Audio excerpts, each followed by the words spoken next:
आजकल काम भावना व सेक्स के बढ़ते प्रभाव के कारण समाज में अनेक अपराध होने शुरू हो गए हैं। युवाओं की मानसिकता अश्लील साहित्य व इंटरनेट के प्रभाव के कारण खराब होती जा रही है। इनके कारण युवाओं में मानसिक व शारीरिक दुर्बलताएं पनपने लगी हैं। ब्रह्मचर्य को जानकर आप इन दुर्गुणों से मुक्त हो सकते हैं। जानम कुंडाली। हिंदू धर्म में ब्रह्मचर्य का अत्यधिक महत्व है। ब्रह्मचर्य को सभी तपों में सर्वोपरि तप कहा गया है। ब्रह्मचर्य हमारी आत्मिक शक्ति है। छांदोग्योपनिषद में ब्रह्मचर्य के विषय में कहा गया है कि ब्रह्मचर्य के पालन का फल चारों वेदों के उपदेश के समान है। ब्रह्मचर्य अमरत्व प्रदान करने वाला है। अमर होने का अर्थ सिर्फ मृत्यु न होने से ही नहीं है, अपितु कर्मों के द्वारा अपने नाम को अमर करने से भी है। भीष्म पितामह, स्वामी विवेकानंद, हनुमान जी, परशुराम और नारद मुनि, इन सभी ने ब्रह्मचर्य का पालन कर अमरत्व को प्राप्त किया है।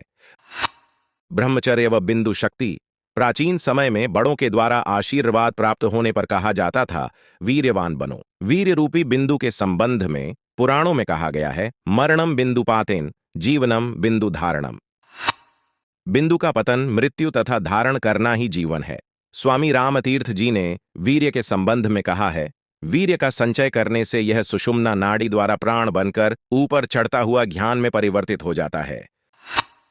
शक्तिवान बनाता है ब्रह्मचर्य। वीर्य से वीर शब्द की उत्पत्ति भी झलकती है। वीर्य के अंदर अद्भुत शक्ति है।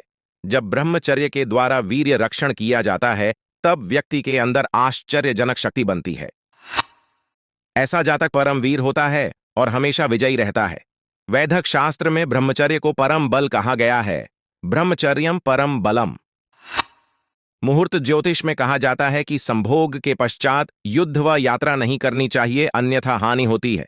सरकारी नौकरी चाहते हैं तो यहां पूरी हो सकती है आपकी ये मनोकामना।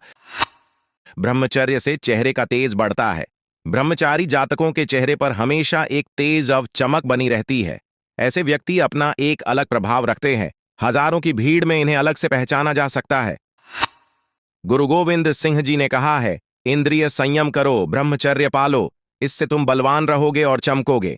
ब्रह्मचर्य से मिलती है प्रसिद्धि व कीर्ति। ब्रह्मचर्य का पालन करने वाले दोष मुक्त होते हैं। ऐसे लोगों की बुद्धि सद्मार्गों में प्रयोग होती है।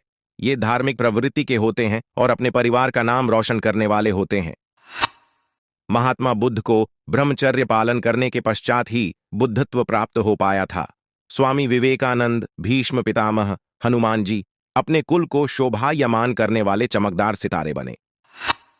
ब्रह्मचर्य की शक्ति को जानते हुए ही भीष्म पितामह ने कहा था, तीनों लोक के साम्राज्य का त्याग करना, स्वर्ग का अधिकार छोड़ देना, इससे भी कोई उत्तम वस्तु हो उसको भी छोड़ देना, परंतु ब्रह्मचर्य को भंग न करना।